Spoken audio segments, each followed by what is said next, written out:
I feel like as long as man has been walking this earth, real estate, there's been battle over real estate. We've just gotten a little bit better at Good it. With point. now we use dollars and money and gold and whatever to pay for it rather than pulling out the sword. My name is Kevin McIntosh, and this is the Closing Table, where we talk to experts about their experience in real estate all across the country. Let's go.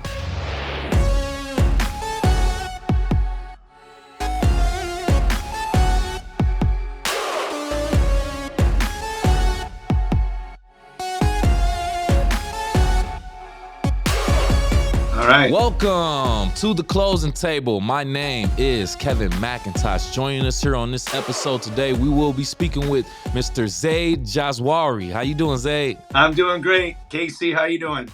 I'm good. Thank you so much for joining us, taking time out of your busy schedule to be with us today. Got a few things that we want to discuss, obviously, but I want to break the ice to start off. Got a little game for you, sir. All right, Kind of all throwing right. this out there. No, I didn't give you a heads up. It's called word association. I got about 5 real estate terms. I'm just going to throw out there. You just say the first thing that comes to mind. All right, Okay. You ready? Is this PG rated, R rated, or what? This is PG. This is PG content. All right, I'll keep it under control. All right, let's start off. Equity. Cash. Appraisal. Tricky.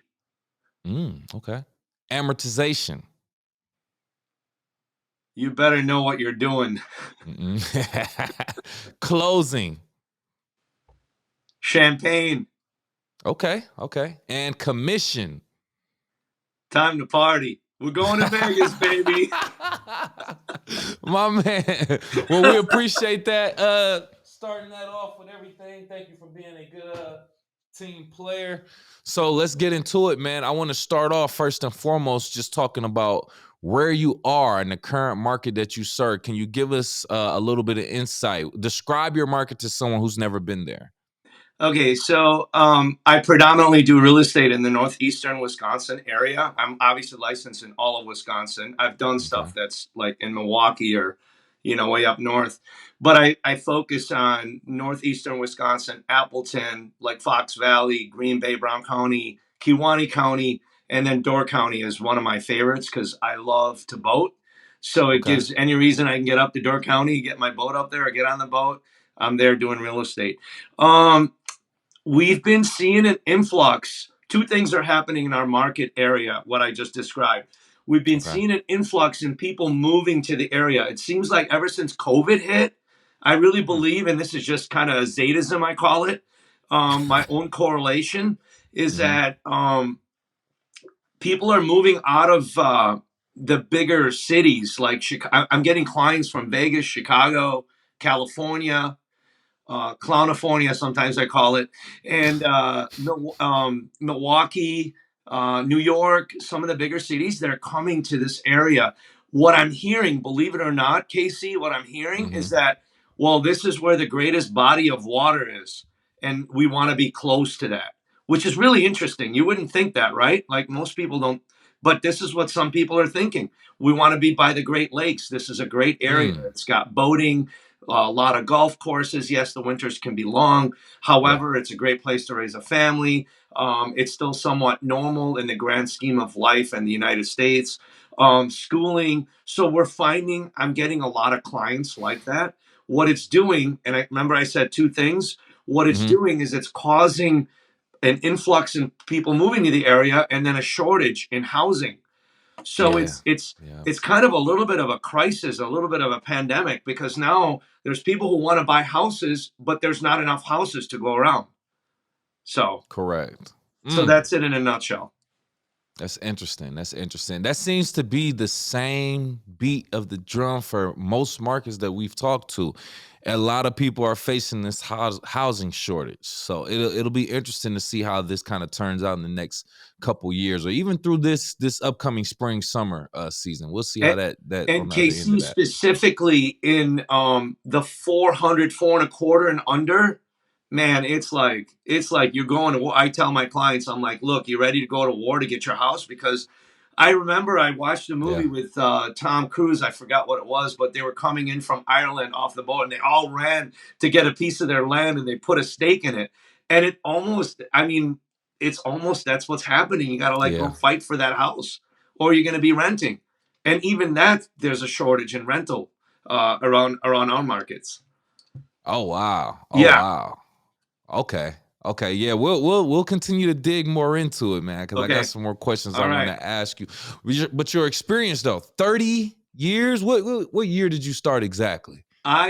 So it's a little this question is a little tricky. I came up here from Chicago to the Green Bay area to go to school Okay. at UWGB on a soccer scholarship. I played soccer, so I ended up coming up here. I stuck around after I graduated in 91, and that's when I bought my first duplex. So I started Okay. getting into real estate. My uncle and my parents kind of pushed me a little bit. And so I came out of fresh out of college. I bought my first really nice duplex, rented it out, and then I had a couple roommates, and that's when I started in the real estate industry, real estate business. I started buying more duplexes, more rental properties, and then I There you started go. building them. So that was in 91. So 32 years actually. Sheesh. I've been at it. I owned a lot of businesses. So I opened and operated. I would buy these debilitated buildings. I would convert them, renovate them, rehab them, put a business in them. Then I would sell the business, and I would step out of the business, but still own the property and get the rental. So I have a really vast Mm, knowledge of experience from all different aspects, not just selling a property as an agent, correct. but also Correct. rehabbing, building, Airbnb, pretty much everything in between, developing. Okay. Well, you got a lot of game to give us today, then, Zay. So let's talk about it. Out of the 30 years that you've been experienced in real estate, has there been a specific year that stands out to you or a specific decade that stands out to you and why? Okay, great question, man. That's a tough question. I feel like there's been this last year, 2023, I just killed it. So that stands out Mm, from a selling aspect. But that's so superficial and shallow, right? So let's go back to 2008.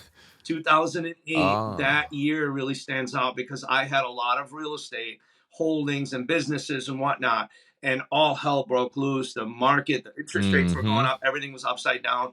A lot of people went bankrupt. I Yeah. don't know if you guys, if you're familiar with that time, but for Yeah. me, that's what stands out the most is that you had to like it's kind of like the Titanic was sinking, and you're like, all right, what do I do? Do I stay and help people and save people? Do I jump ship? Do I sell everything? What do I do? Do I take the gold with me? Like what? People were Right. frantic, and a lot of people got hurt in that time. So, yes, things can go south, and everyone's saying Yeah. we're on a crisis. We're on the brink of everything kind of going south and the market tanking and all that. Mm-hmm. I'm not a fortune teller. I know we got to like be able to read the market and study the market and understand the market Right. and watch all the videos and all the gurus and the financing and the lenders and the interest rates. There's just so many variables, but at the end of the day, you just got to wake up and just do, like, my attitude is I'm going to do the best that I can today, and that's all we really can do.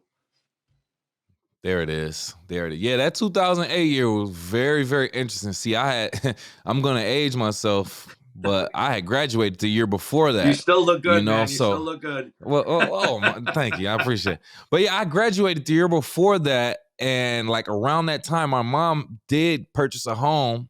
And, it was, I don't want to get too much in detail, but yeah, that she was a part of some of that 2008 housing crash and it affected her and Yeah, things of that yeah, nature. So, yeah. It affected a lot fast of forward people. to Yep. yeah, fast forward to like maybe last year when I got my license to be a mortgage loan originator, I found out why that happened in 2008. And then it put it into perspective. So what you experiencing it firsthand as a realtor, and and then explain that I completely understand. Cause like I said, I was around and I saw it, as a child with my mom, but then on a professional level, I saw it and understood it too. So crazy times, but you know, it took the strong people to be resilient and actually survive that as you actually did. So Yeah, and that's a congratulations. lot of What a people didn't time. make it. A lot of people got really hurt. I know some of my close friends and business Mm-hmm. partners that were bailing, man. I was in partnerships with stuff. He's like, I don't have a choice. I got to sell this because I got to take the money, Yeah. out, the equity out of here to pay it down the loans over here in this Yep. development. So a lot of people got hurt that were overextended. And that's the thing that's the tricky part with real estate, Casey, is that you always got to keep your checks and balances. You got to keep things in. If you overextended, then you can get in hot water. So it's That's like, true. where is that balance? That's the hardest part in real estate. Yeah. Yeah, 100%. It's all about balance in professional and personal life. Speaking of balance, though, you balance doing both residential and commercial real estate. Yeah, Is that yeah. correct? I call myself a hybrid. Yeah, yeah. Look at you. So that requires a lot of balance, right? So let's talk about your approach to your clients. You know, whether you're dealing with commercial property or residential properties, how is your approach different? Yeah, I like to pride myself, KC, on being a one-stop real estate service shop. What that means is a lot of my clients that I deal with um, are have businesses. So I want to be able to Okay. help them in their business real estate, whether they're buying or building. For example, I have a client now, a couple clients, they're expanding their gelato business. And so Mm. they're looking for a bigger space and they need more room because now their operation is expanded. They need scalability, they need to scale it up.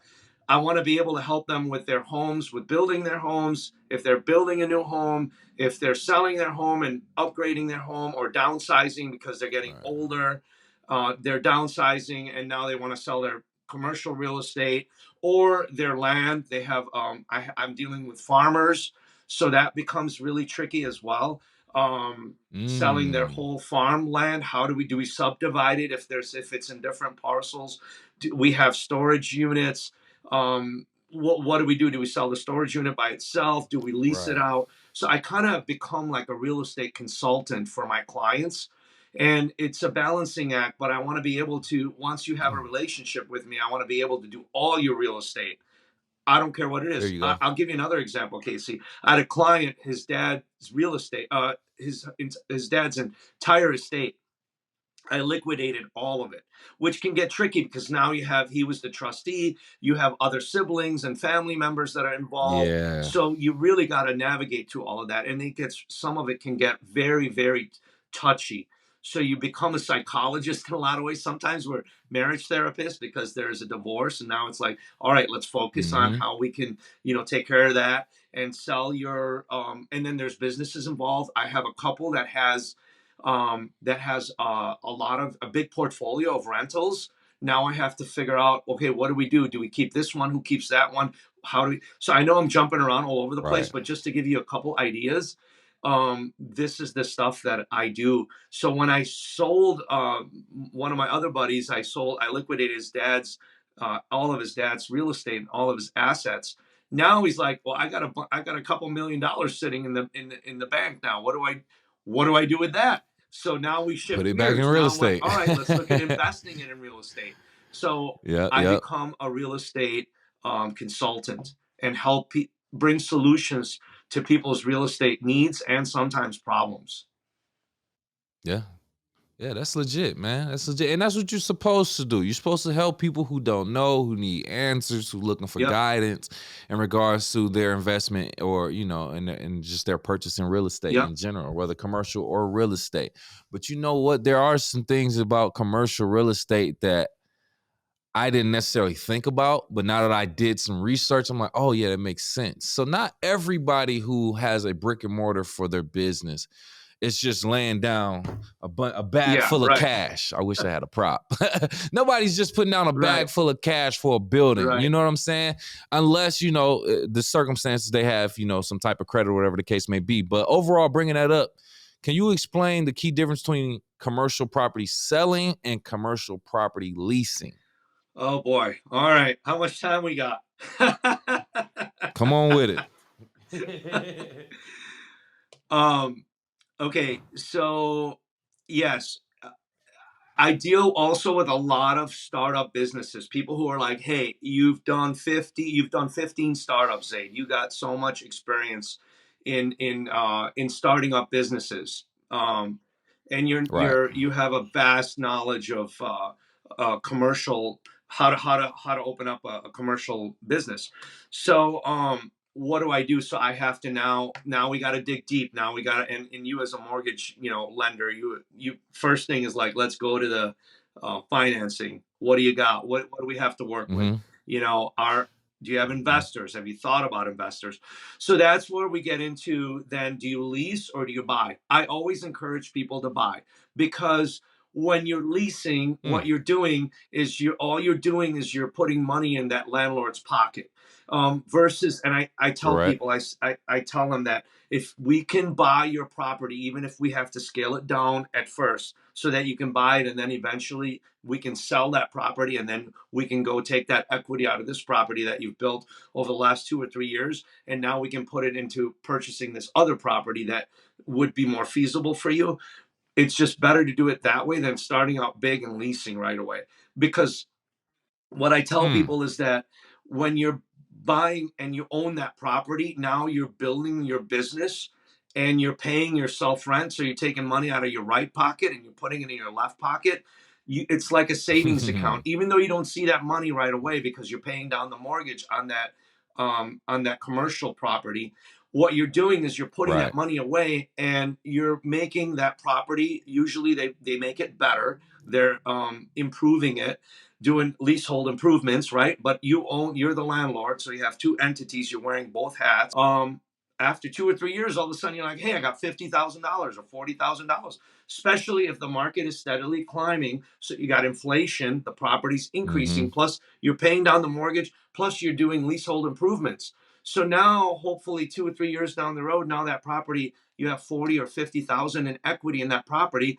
Hey, you can leverage that money and take it to put it back in your business or buy another real estate property, be it Airbnb or be it another commercial property that you can buy, move into that one, sell this one, take the equity out. You have a lot more Mm. leverage. If you're leasing, you can't do that. You're limited.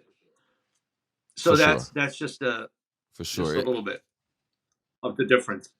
That sounds very similar. I mean, it sounds very similar to like renting Exactly. versus owning. You know what Yep. I'm saying? Except for you actually have a business that has cash flow that's consistently coming in and helping you pay things off. So with that being said, how does your involvement change depending on if it's a sale or a lease? And I'm saying that by like if someone buys it straight up, I'm assuming maybe that's a one time. Let's just say for an example, it's a one time Yeah. transfer transaction where they Yep. just pay for it, boom. Then they're out the Yep. way, you're out the way. But if they're leasing, does your relationship continue? Like, are you making the transfers with their payments or stuff? No, no. How does that Usually, if work? I'm leasing, typically what happens is it depends on all the deal. So if it's, for example, if it's let's just say it's a commercial property, and either I'm listing it I have a buyer who's buying this commercial property, and I represent the buyer. Typically, it's about a Mm-hmm. 6% commission. Usually, it gets split in commercial. You split it. Usually, it's split. Sometimes it's a little bit off, like it's three and a half, 2.5, or maybe four, two for the buyer agent, because the listing agent has so much more risk and so much more upfront expenses Mm. to market that property, put it on LoopNet, Craigslist, put it on all the social media platforms to get it out there. So that's from a listing side or a buy side. If it's a lease side, usually it can be anywhere from 6% to 10%. They're a little bit trickier to get paid on those because some landlords don't Uh, want to pay that fee. If you're representing the buyer, then it's all in how you structure that agreement. So I'm going to represent you. You come to me and you're like, hey, I'm looking for this business. I want to start a whatever ice cream shop or whatever it is. So we can work it out where it's like, hey, mhm. you'll pay me 3% or 5% finder's fee of the entire lease amount. It could be a set fee. It could be 1,500 or 2,000. Just depends on your budget. It depends on my time and how much time I'm going to invest in this. And usually, to find something for a lease, it's very it's exhausting. And especially in our market because there's not a lot available. So you're like you're just pounding the pavement trying to find that right property. So you're investing a lot of your time. Sometimes the landlord is like, hey, I will pay, there's a 6% commission on the entire lease amount. So if that lease is 10,000 a month, and then it's whatever, it's for 10 months, it's 100,000, then you're going to get 6% of that. So every deal is structured differently. Usually you get paid at closing. It's a one-time fee. You get paid and then you're done. Now their relationship is with that landlord. There's different ways of structuring the deal too, because if they're going to renew that lease, you can Right. structure it and write it out with the landlord where, well, what if they renew and they continue to keep renewing, then you get paid on that too, because you're the person that brought Really? them to you. And if they're working out and they're good tenants, Mm. then so it just depends on how that deal is structured. There's a million different ways. Right. Right. Okay. Okay. Great insight. Thank you for providing that. For all of our Sure. business owners to consume also and take the information and do with as they please. Zaid, how about this though? The median years for active real estate professionals, they're saying 30 years in commercial real estate, which is what you're pretty much standing at. So I think you're a great example. 6 years is the average active years for residential real estate. And if you're doing both commercial and residential, they say usually 17 years. So what I'm seeing from that information is basically the correlation I make is if you do commercial real estate, it basically adds longevity. Do you believe there's more longevity in commercial real estate compared to residential? No, Why I or why don't. not? I believe there's longevity in all real estate.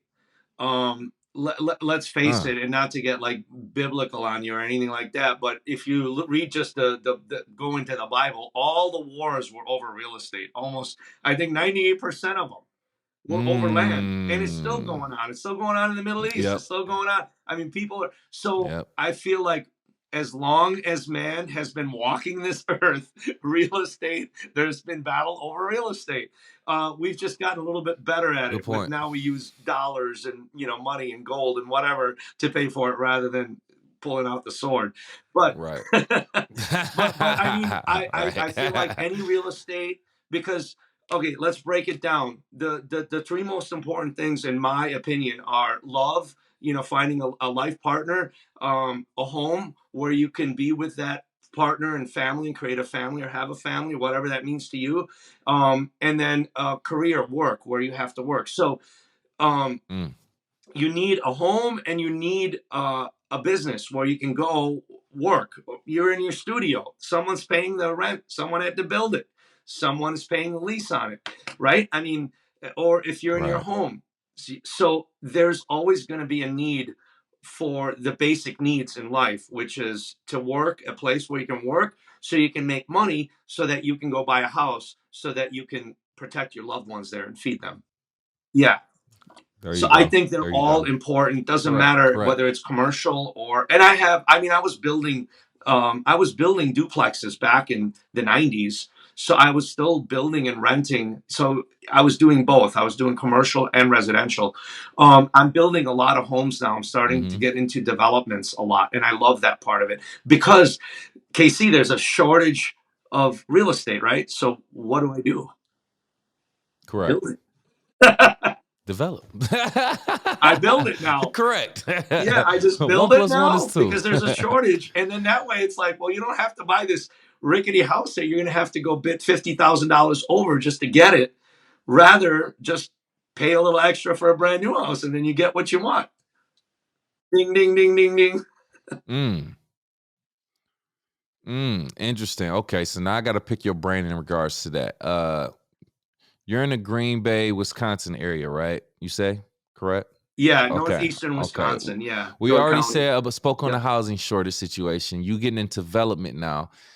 I feel like that is a way to help solve the housing shortage crisis, if you want to call it a crisis. But is there enough land, developed land, to actually be able to build and develop these houses? Aha. Mm. Aha. So I'm working with farmers, Yeah, okay, you did remember? say that. Okay. Yeah. So some of that farmland and some of those people we're working with, we are creating neighborhoods. We're creating Mm-hmm. subdivisions. There's a few that I'm working on right now. I have lots for sale, not too far from. I'm in my home office right now, not too far from my home, that I'm working on, and there's 7 lots that I listed. But behind that, there's like 300 acres that this family Whew. owns. And what we're going to do is I'm working with them, and the city to create a subdivision. Right.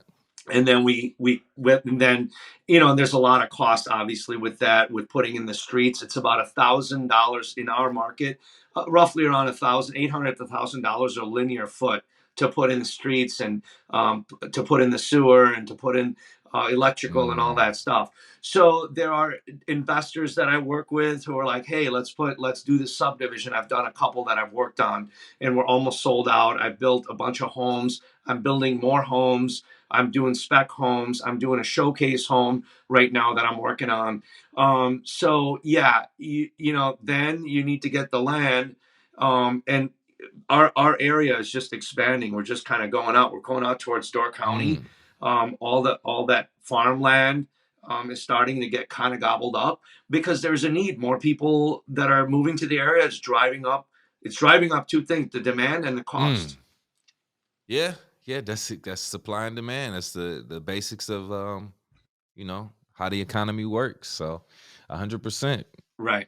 They say 75% of real estate agents believe that there are too many agents in their local area. Do you believe this to be true? And what are the effects of so many Yeah, agents in one market? I totally agree with you. I think a lot of, I mean, think about it, KC. When you're dealing with someone's real estate, typically, not always, but typically, you're dealing with their biggest asset. That's where they have most of their money stuck into the equity of that Correct. real estate, be it business, commercial, residential, whatever.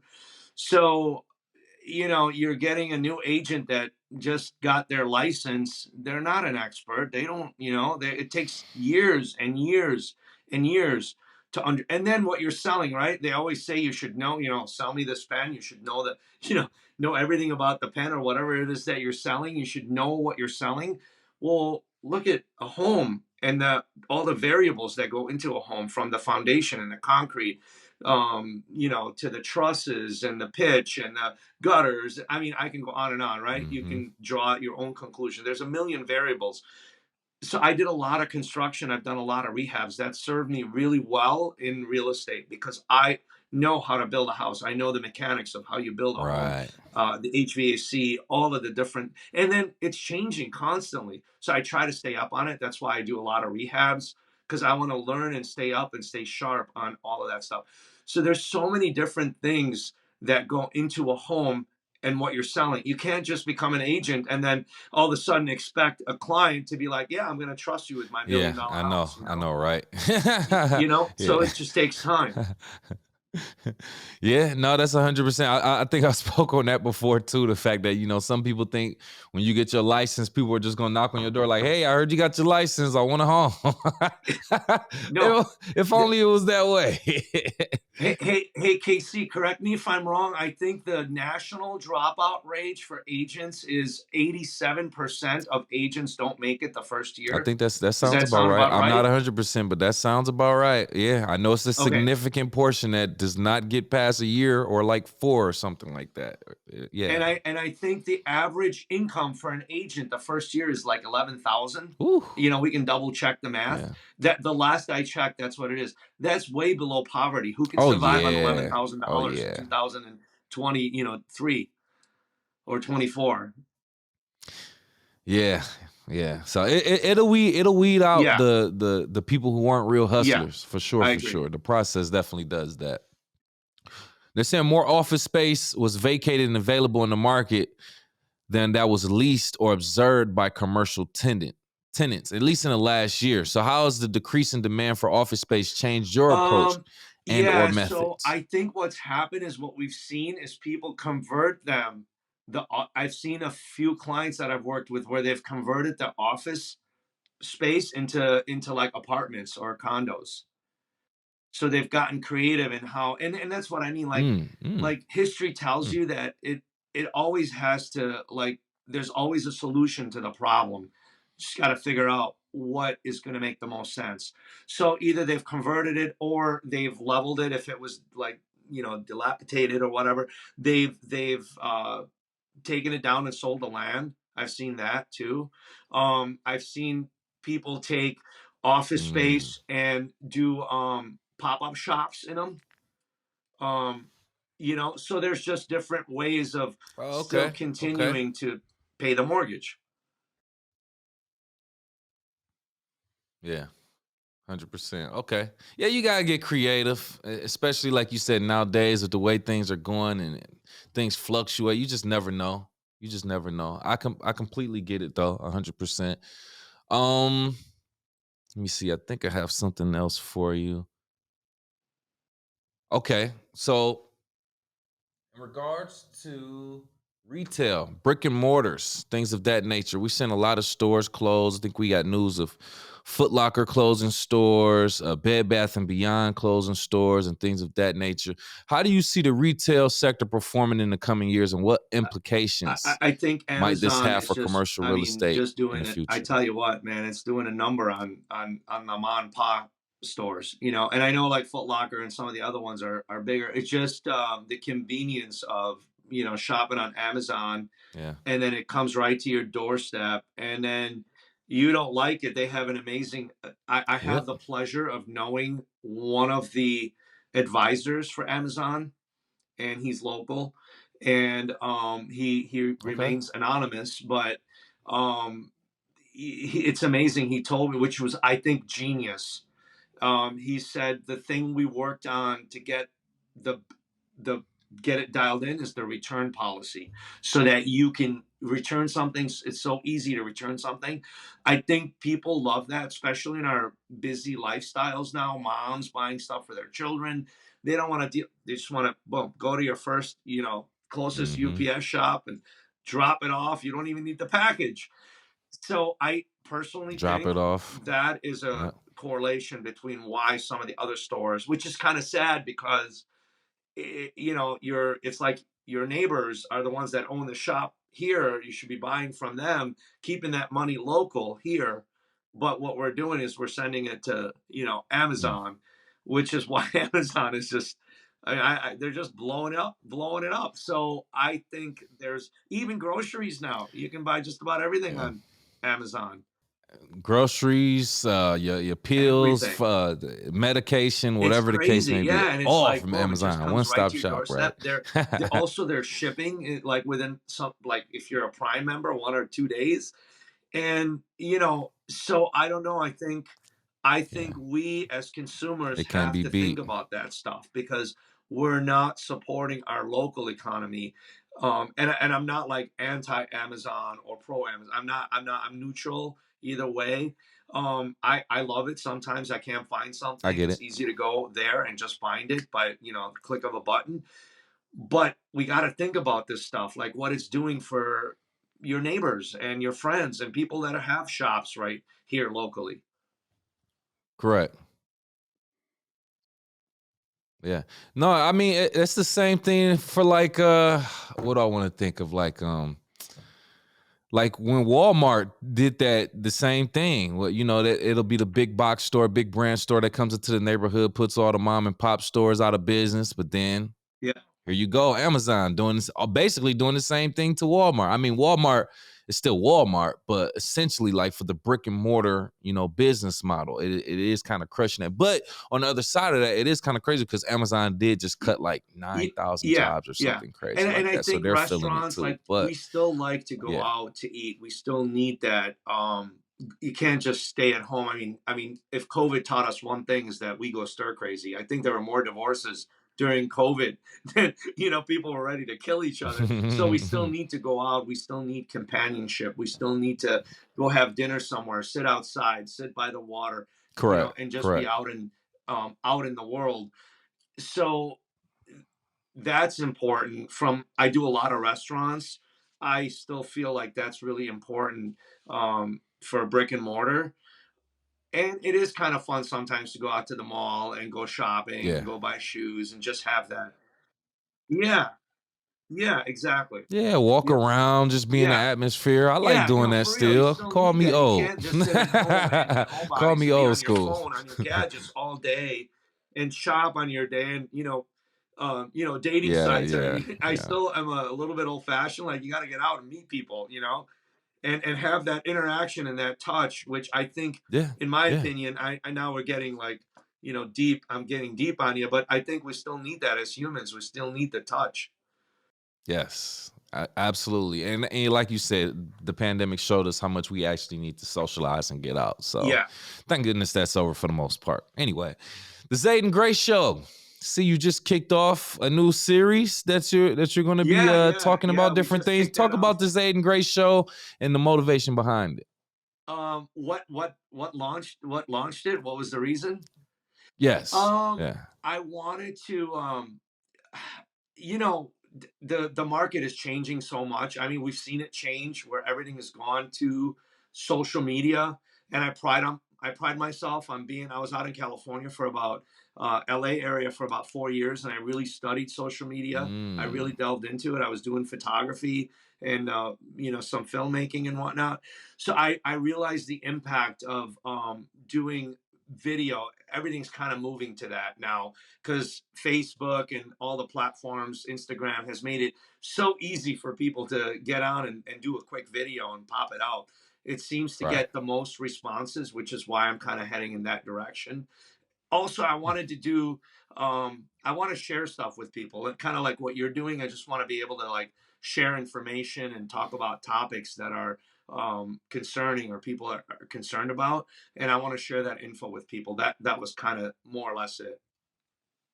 There it is. There it Yeah. is. Well, great, man. Well, good luck on your success and building that channel and that platform up, man. I know the work that it takes. Yeah, So yeah, I congratulations first and foremost. Yeah. I'll be calling you for some advice. Come on with it, man. We appreciate you for joining us here on the closing table today, Zay. Before we get up out of here, if you have any last words and or want to tell the people how they can contact you, please do so now. All right. You can either go on Facebook / Zaid, ZaidJazwari, or Zaid Realty. That's probably the easiest way to connect with me. Otherwise, my phone is, I carry it everywhere I go. So 312-399-5659. My email is Zaid at innovative.rec.com. There it is. There it is. Serving your needs in the Wisconsin area. Make sure you go talk to Zay. Appreciate you for pulling up on us again, Zay. Hey, you watching on YouTube, got to do us a favor. Hit the like button, hit the share button. Also, hit the subscribe button.